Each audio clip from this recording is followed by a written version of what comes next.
ছাত্ৰ ছাত্ৰীসকল, আজি আমি আৰম্ভ কৰিবলৈ লৈছোঁ তৃতীয় শ্ৰেণী গণিতৰ পাঠ 15 চানেকি। প্ৰথমতে আমি পাঠটোত কি আছে চাই লওঁ হা।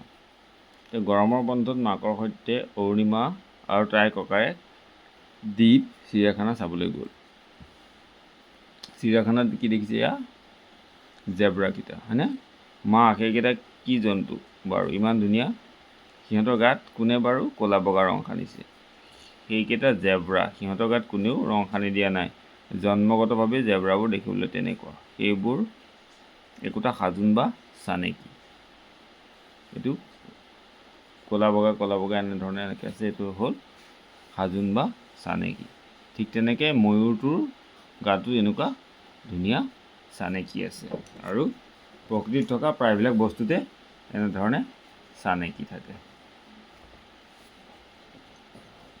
তাৰপিছত এতিয়া মাৰ চাদৰখনলৈ মন কৰা, এইখন মোৰ চাদৰখনলৈ মন কৰাচোন। এইটো এটা চানেকি, চাদৰটো এয়া চানেকি আছে।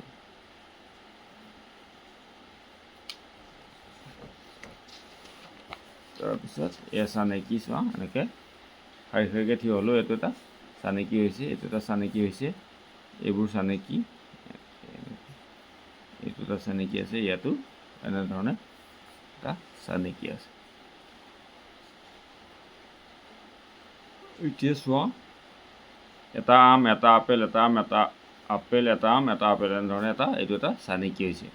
ইয়াত আছে এইটো চাৰিকোণীয়া গোল, মানে চতুৰ্ভুজ বৃত্ত এনেকৈ চাৰিকোণীয়া গোল, চাৰিকোণীয়া গোল, আকৌ চাৰিকোণীয়া গোল, এনেদৰে এইটো এটা চানেকি হৈছে। ইয়াত তোমাৰ দিয়া আছে ৰঙা সেউজীয়া, আকৌ এইটো যদি তোমালোকে ৰঙা ৰং কৰা, এইটো সেউজীয়া ৰং কৰিবা, তেতিয়া এইটো এটা চানেকি সম্পূৰ্ণ হ'ব। তাৰপিছত এইটো চোৱা, এডাল কাঁড় আছে, তাৰপিছত দুডাল আছে, আকৌ এডাল, আকৌ দুডাল, আকৌ এডাল, আকৌ দুডাল, এনেকৈ চানেকি হৈ গৈ থাকিব। তাৰপিছত ঠিক চোৱা, তেনেকৈ ABC, আকৌ ABC, এইটো ত্ৰিভুজটো ওপৰলৈ দিলে, এইটো তললৈ দিলে, তাৰপিছত এইটো তৰাটো, আকৌ ত্ৰিভুজটো ওপৰলৈ আছে, তললৈ মুখে আছে, আকৌ তৰাটো, এনেকৈ হ'ব চানেকি। তাৰপিছত এইটো চোৱা, এই চতুৰ্ভুজ বা চাৰিকোণীয়াৰ মাজত 8ডাল এনেকৈ আছে, এইটো এনেকৈ আছে, আকৌ তললৈ আছে 8ডাল, এই ওপৰলৈ আছে, আকৌ এইটো তললৈ হ'ব, এইটো ওপৰলৈ হ'ব, এনেকৈ এটা চানেকি হ'ব। এইটো চোৱা, এটা ফুট আছে, এটা ফুটৰ পিছত তলত 2টা ফুট আছে, তাৰপিছত এটা ফুটৰ পিছত তলত 2টা ফুট, তাৰপিছত আৰু তাৰ তলত 3টা ফুট, তেনেকৈ এটা ফুট, 2টা ফুট, তাৰ তলত 3টা ফুট, তাৰ তলত 4টা ফুট, এটা ফুট, 2টা ফুট, তাৰ তলত 3টা ফুট, তাৰ তলত 4টা ফুট, তাৰপিছত 5টা ফুট, তেনেকৈ এইটো 5টা, তাৰপিছত 6টা হ'ব, এনেধৰণে চানেকি হ'ব। এতিয়া ফুলৰ মালাবোৰত যিকোনো দুটা ৰং বিভিন্ন ধৰণে ব্যৱহাৰ কৰি চানেকি সাজা। ইয়াত 2টা ৰং তোমালোকে ব্যৱহাৰ কৰি বিভিন্ন ধৰণে চানেকি সাজিব পাৰা। ধৰি লোৱা, এটাত ৰঙা দিলা, এটাত নীলা দিলা, এটা ৰঙা দিলা, নীলা দিলা, এনেকৈ সাজিব পাৰা। তাৰপিছত বা দুটাত এটা বেলেগ ৰং কৰিলা, তাৰপিছত এটাত বেলেগ, আকৌ দুটাত বেলেগ, এটাত বেলেগ, আকৌ দুটাত বেলেগ, এটাত বেলেগ, তেনেধৰণেও সাজিব পাৰা। বা 3টাৰ পিছত এটাত ৰং কৰিলা, আকৌ 3টাৰ পিছত এটা ৰং কৰিলা, এনেধৰণেও সাজিব পাৰা তোমালোকে চানেকি। হ'ব, বা এটাত বেলেগ বেলেগ ৰঙো কৰিব পাৰা, এটা ৰঙা, এটা নীলা, ৰঙা নীলা, ৰঙা নীলা, ৰঙা নীলা, এনেকৈও কৰিব পাৰা। হ'ব, তোমালোকেতো তোমালোকৰ মতে এইটো চানেকিটো সাজিবা। তাৰপিছত ইচ্ছা অনুসৰি এই চতুৰ্ভুজ আৰু বৃত্ত দি পেলাই চানেকি সাজিব দিছে। মই এনেকৈ সাজিছোঁ, তোমালোকে আৰু বেলেগ ধৰণে আৰু বহুতো চানেকি সাজিব পাৰা।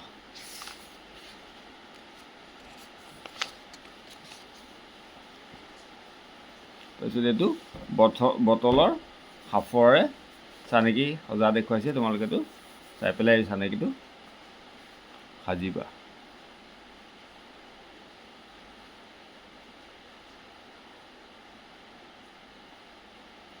তাৰপিছত দিয়া আছে এইটো আধা, আৰু যদি ইয়াৰ সন্মুখত এনেকৈ দাপোন এখন ৰখা হয়, তেতিয়া এইটো সম্পূৰ্ণ দেখা যাব। ঠিক তেনেকৈ এই মুখাখনৰ যদি আইনাখন দিয়া যায়, দুইফালে মিলি পেলাই সম্পূৰ্ণ এটা বস্তু হৈ যাব, হয়নে? আধা মুখাখন সম্পূৰ্ণ কৰিবলৈ দিলে কণচিঙে আইনাৰ সহায়ত কেনেকৈ মুখখন সম্পূৰ্ণ কৰি চোৱা অহা। ঠিক আছে, সন্মুখত আইনা দি দিলে মুখাখন সম্পূৰ্ণ হৈ গ'ল। তাৰপিছত ঠিক তেনেকৈ এতিয়া একেধৰণে তলৰ ছবিবোৰ সম্পূৰ্ণ কৰি কিহৰ ছবি পেলাই কোৱা। এইটো অমিতা হ'ব। এনেকৈ তোমালোকে আইনা এখন দি চাবা ইয়াৰ সন্মুখত, ইয়াৰ তলত এই কলহটোৰ সন্মুখত দি চাবা এটা। এতিয়া ইয়াত ANP এইটো উল্টাকৈ দেখি আইনাত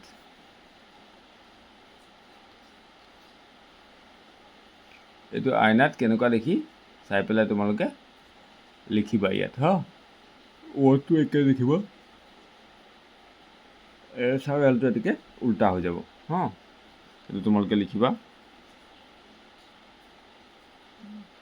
কোনবোৰ ইংৰাজী আখৰ আইনাত চালে আখৰবোৰ হুবহু ছবি দেখিম। অ'টো একে দেখিবা। তেনেধৰণে আৰু কি কি আখৰ হ'ব পাৰে এইটো ভাবি চাবা তোমালোকে।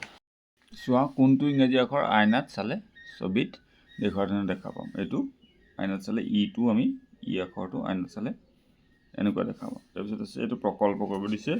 তোমাৰ নিজৰ নামটো ইংৰাজীত ডাঙৰ ফলাৰ লিখি পেলাই নামটো সন্মুখত এনেকৈ এখন আইনা দি পেলাই চাবা আৰু নামটো কেনেকুৱা ৰূপত দেখিলা সেইটো লিখিবা। এইটো তোমালোকে কৰিবা নিজেই হ'ব। চবৰে নাম বেলেগ বেলেগ হ'ব, এইটো মই কৰি দিয়া নাই, নিজে চাবা। চোৱা তলৰ জালি দুখনত চানেকিবোৰ সম্পূৰ্ণ কৰা। এইটো কেনেকৈ দি আছে চোৱা। এই চাৰিকোণীয়া ঘৰটোৰ ভিতৰত বা চতুৰ্ভুজটোৰ ভিতৰত প্ৰথমতে 8ডাল ওপৰলৈ গৈছে মাজেদি, তাৰপৰা তললৈ আহিছে, তাৰপৰা ওপৰলৈ যাব, তাৰপৰা তললৈ আহিছে, তাৰপৰা ওপৰলৈ যাব, তাৰপৰা আকৌ তললৈ আহিব। ঠিক তেনেদৰে পিছৰটোত প্ৰথমতে তললৈ আহিছে, তাৰপৰা ওপৰলৈ যাব, তাৰপিছত তললৈ আহিছে, ওপৰলৈ যাব, তললৈ আহিছে, ওপৰলৈ যাব। এনেধৰণে কৰি যাবা তোমালোকে। এইটো এনেদৰে তালিকাখন বা চানেকিটো সম্পূৰ্ণ কৰিবা হ'ব। এইটো ঠিক তেনেকৈ কৰিবা। প্ৰথমতে গৈছে ওপৰলৈ এনেকৈ দিয়া আছে, তাৰপিছত চিধা চিধি মাজত একো নাই, তাৰপিছত এনেকৈ তললৈ আহিছে, ওপৰলৈ গৈছে, আকৌ চিধা চিধি তললৈ আহিছে, ওপৰলৈ গৈছে। এনেধৰণে তোমালোকে জালিখন সম্পূৰ্ণ কৰিবা। হৈছেনে বাৰু?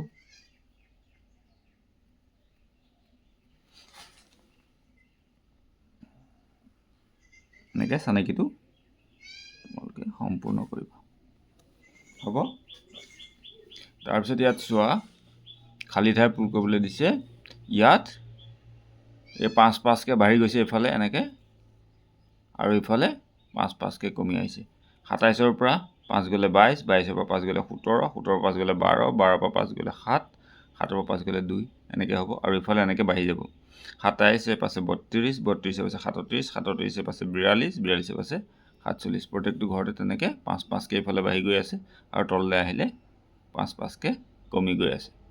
হ'বনে? এনেকৈ কৰি তোমালোকে তালিকাখন সম্পূৰ্ণ কৰিবা। তাৰপিছত এতিয়া কিছুমান এনেকুৱা নাম আছে যিটো আমি যদি আকৌ ওলোটাইও দিওঁ একেটাই হয়। নিগনি। এইটো যদি আমি শেষৰ নটো আগলৈ লিখি পেলাইও লিখোঁ, নি মাজৰটো মাজত আৰু শেষৰটো আগৰটো শেষত লিখিলোঁ একেটাই হয়। এইটো হ'ল তেনেকুৱা কিছুমান নাম, যেনে কনক, নয়ন, নগেন, এনেকুৱাবিলাক একেই থাকে। সংখ্যাৰ ক্ষেত্ৰতো তেনেকুৱা, যেনে 11টো এইটো যদি পিছৰ একটো আগলৈ দিয়া যায়, আগৰটো পিছলৈ যায়, তথাপি একে থাকিব। ঠিক তেনেকৈ এইটো 101টো যদি শেষৰ একটো আগলৈ অনা যায়, মাজৰটো মাজতেই, আৰু এই প্ৰথমৰ একটো যদি শেষলৈ লৈ যোৱা যায়, তেতিয়াও সংখ্যাবোৰ একে থাকে। তেনেকুৱা সংখ্যা কিছুমান লিখিবলৈ কৈছে। তেনেকুৱা সংখ্যা আমি 202 পাব পাৰোঁ, 334 পাব, আৰু বহুতো তেনেকুৱা সংখ্যা আমি পাব পাৰোঁ। 444টোও হ'ব হয়নে? এনেধৰণে বহুত হ'ব পাৰোঁ। এইবিলাক সংখ্যা কি বুলি কয়? পেলিড্ৰোম। তাৰপিছত এনেকুৱা সংখ্যাবোৰে পেলিড্ৰোম সংখ্যা গঠন কৰিবলৈ কৈছে। 202, 444, 565, 121, 989, 999 এয়া আমি খালী ঠাই পূৰ কৰি দিছোঁ হা। চোৱা বিহাৰৰ হাবি, এইটো যদি আমি ওলোটাকৈ পঢ়োঁ বিহাৰৰ হাবিয়ে হ'ব, বিহাৰৰ হাবি। আকৌ কাজিৰঙাৰ জিকা, ওলোটাকৈ পঢ়িলেও একেটাই হ'ব।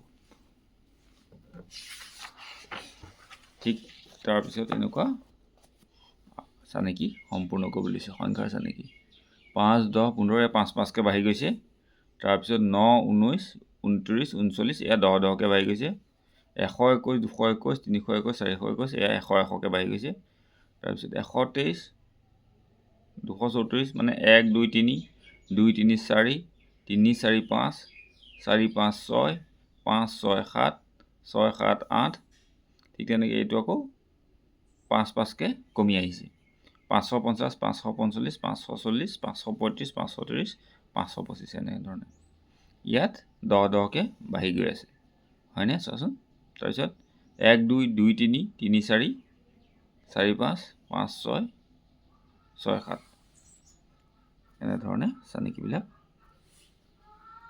হৈ গৈ আছে এতিয়া চোৱা যুগ্মত সেউজীয়া যুগ্মত হালধীয়া আৰু অযুগ্মত সেউজীয়া ৰং কৰিবলৈ দিছে এতিয়া চোৱা মই ইয়াত অযুগ্ম সংখ্যাবিলাকত এইটো হ'ল যুগ্ম আৰু যুগ্মবিলাকত কেনেকুৱা ৰং কৰিছে হালধীয়া আৰু অযুগ্মবিলাকত কৈছে সেউজীয়া যুগ্মত হালধীয়া অযুগ্মত সেউজীয়া এতিয়া মই অযুগ্মবিলাকত দি দিছোঁ পূৰণ চিন আৰু যুগ্মবিলাকত শুদ্ধ চিন দি দিছোঁ তোমালোকে সেইমতে ৰং কৰি যাবা এইখিনি তোমালোকে কৰিবা হালধীয়া যুগ্মত আৰু এই অযুগ্মবিলাকত কৰিবা সেউজীয়া হা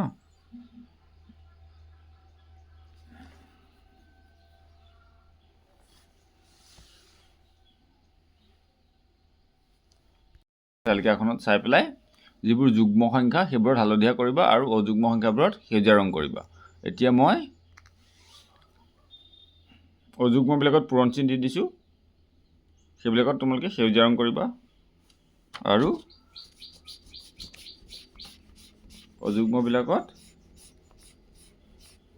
আছে সেউজীয়া আৰু যুগ্মবিলাকত হালধীয়া এইখিনি এয়া যুগ্ম এইটো চোৱা তোমালোকে এই শাৰীটো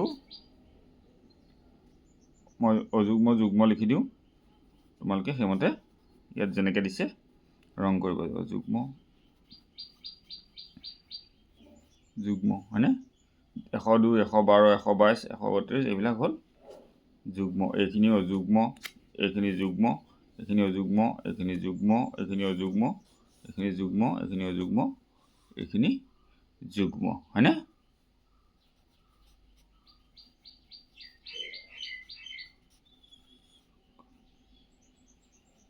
তোমালোকে যুগ্ম অযুগ্ম কাকো জানে যিবিলাক 2ৰে হৰণ যায় সেইবোৰ হ'ল যুগ্ম আৰু যিবিলাক 2ৰে হৰণ নাযায় সেইবোৰ হ'ল অযুগ্ম গতিকে তোমালোকে ইয়াত চাই পেলাই এই অযুগ্মবিলাকত সেউজীয়া কৰিবা আৰু যুগ্মবিলাকত হালধীয়া ৰং কৰি দিবা হ'ব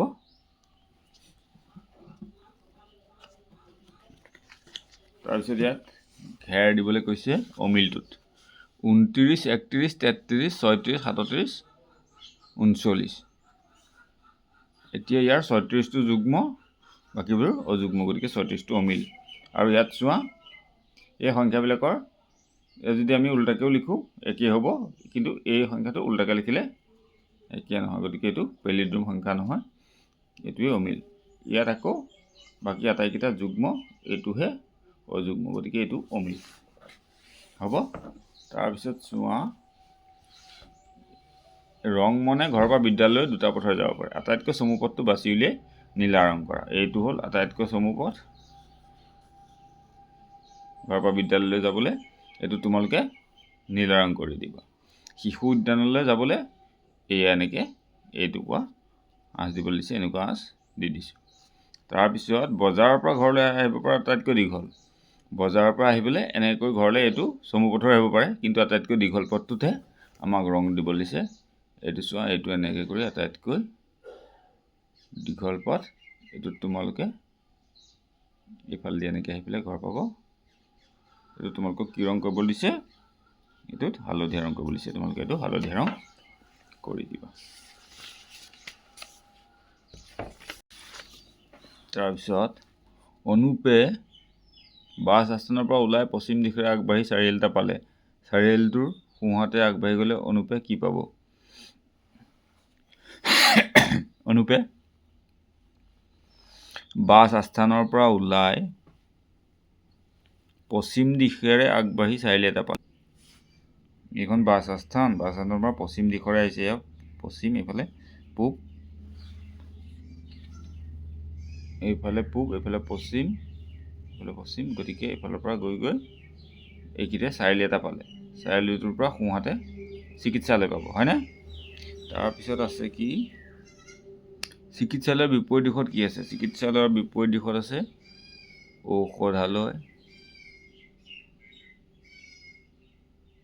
হয়নে? আছে বজাৰ।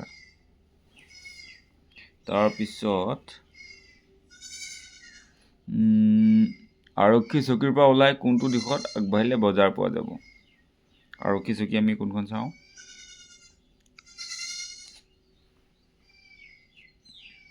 আৰক্ষী চকীৰ পৰা দক্ষিণ দিশলৈ আহিলে বজাৰ পাব, হয়নে? এইফালে দক্ষিণ। তাৰপিছত আৰক্ষী চকীৰ পৰা চিকিৎসালয়খনৰ চাহ দোকানৰ পৰা কোনটো দিশত অৱস্থিত? চাহ দোকান ক'ত? এইখন চাহ দোকানৰ পৰা পূব দিশত আছে চিকিৎসালয়, হয়। তাৰপিছত ATM-ৰ পৰা টকা উলিয়াই মানুহজনে বজাৰ কৰিবলৈ গ'লে কোনটো দিশত যাব লাগিব? ATM-ৰ পৰা বজাৰ কৰিবলৈ দক্ষিণ দিশত যাব লাগিব। তাৰপিছত বজাৰ কৰি মানুহজনে চাহ খাবলৈ গ'লে প্ৰথমে কোনটো দিশত গৈ পাছত কোন দিশত যাব লাগিব?